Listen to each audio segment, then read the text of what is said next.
बात कर रहे हैं यूपीपीसीएस प्रीलिम्स एग्ज़ाम 2022 की। साथियों, आप लोग को पता होगा कि आरओ मेंस एग्ज़ाम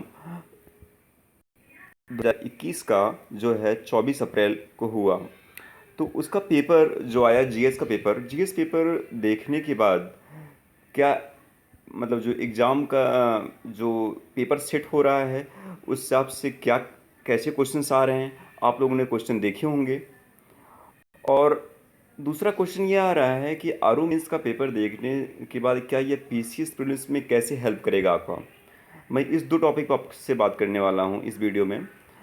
साथियों, आप लोगों ने आरओ मेंस का पेपर देखा होगा और आप लोगों ने देख के ये समझ गए होंगे कि पेपर कितना फैक्ट पूछा जा रहा है।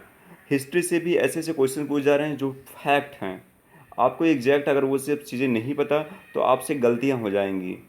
तो ये जो एग्ज़ामिनर है जो पेपर सेट कर रहा है वो टोटली आपसे कॉन्सेप्ट थोड़ा बहुत पूछ रहा है। कॉन्सेप्ट के साथ साथ वो फैक्ट बहुत ज़्यादा पूछ रहा है। चाहे वो साइंस के क्वेश्चन में आप देख लीजिए, चाहे वो हिस्ट्री के क्वेश्चन में देख लीजिए, या फिर पॉलिटी के क्वेश्चन में देख लीजिए। हर क्वेश्चन में, हर टाइप क्वेश्चन में वो फैक्ट पूछ रहा है। तो आप बेसिक से छोटी जो फैक्ट हैं उसको आप याद करने की कोशिश करिए कि कोई ऑर्गेनाइजेशन है, कोई संगठन है, या फिर कोई मॉडर्न हिस्ट्री से जुड़े हुए कोई ऑर्गेनाइजेशन है, वहाँ से जो उससे जुड़े हुए लोग हैं, उन और जो उसके मेंबर हैं, सदस्य हैं, उनके नाम तक भी आपको याद होनी चाहिए। तभी आपसे एग्ज़ाम में एग्जैक्ट क्वेश्चन सही हो सकता है।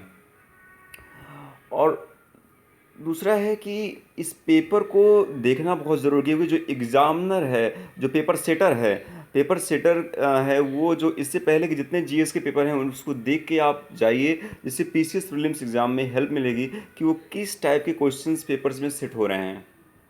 चाहे वो ज्योग्राफी के क्वेश्चन हैं, वो किस टाइप के क्वेश्चन बना रहे हैं, वो हिस्ट्री के किस टाइप के क्वेश्चन बना रहे हैं, इसी टाइप के क्वेश्चन आपको दोस्तों वो पीसीएस प्रीलिम्स एग्ज़ाम में मिलेगा।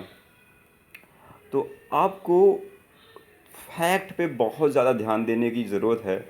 मुझे ऐसा लगता है पीसीएस एग्ज़ाम में भी 20-25 क्वेश्चन में कॉन्सेप्ट पे फोकस किया जाएगा, लेकिन अमूमन 100 प्लस क्वेश्चन ज़्यादा में फैक्ट पूछना कंफर्म है। क्योंकि जो पेपर सेटर हैं उनकी जो माइंडसेट लग रहा है पेपर देखने के बाद, इससे पहले जो भी एग्ज़ाम हुए हैं उस हिसाब से ये लग रहा है फैक्ट पे ज़्यादा ये लोग भरोसा कर रहे हैं, ज़्यादा ये लोग पेपर में डाल रहे हैं। तो आप लोग डिटेल स्टडी करिए, फैक्चुअल स्टडी करिए, याद करने की कोशिश कीजिए, जो डाटा वगैरह है उसको याद करने की कोशिश करिए। जो भी हिस्ट्री रिलेटेड, हिस्ट्री, पॉलिटी, जहाँ से भी आपको मिले छोटी छोटी चीज़ों को आप लोग बार बार रिवीजन करिए। एक किताब को 4 या 5 बार पढ़िए, जिससे आपसे कन्फ्यूज़न दूर हो। क्योंकि कन्फ्यूज़न की वजह से एग्ज़ाम में बहुत सिली मिस्टेक्स होता है। जैसे आप एग्ज़ाम हॉल के बाहर आते हैं, फिर आप सर पकड़ के बैठ जाते हैं कि यार ये तो मैंने ध्यान ही नहीं दिया। क्योंकि ऐसा अगर आपसे ध्यान से या फिर सिली मिस्टेक से अगर 10 या 15 क्वेश्चन गलत हो गए तो एग्ज़ाम में बाहर हो जाएंगे आप।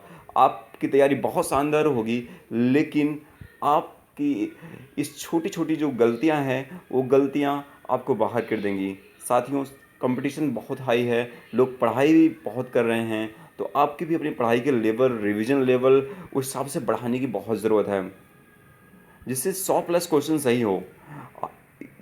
एग्ज़ाम में जब आप प्रीलिम्स दें तो आपको ये भरोसा होना चाहिए एग्ज़ाम देने के बाद कि आपका एग्ज़ाम निकलने वाला है। और उस भरोसे को तभी कायम किया जा सकता है जब आप छोटी छोटी चीज़ें एग्ज़ाम से रिलेटेड उसको ध्यान रखेंगे, उसका रिवीजन करेंगे। जिससे और रिवीजन एक बार नहीं, रिवीजन 3 या 4 बार। अगर 3 या 4 बार कोई चीज़ आप रिवीजन करते हैं तो वो दिमाग में कहीं फंस जाता है, और फंसाना बहुत ज़रूरी है दोस्तों। तभी एग्ज़ाम में क्वेश्चन फंसेंगे और आपका एग्ज़ाम आसानी से निकलेगा। ओके दोस्तों, थैंक यू सो मच।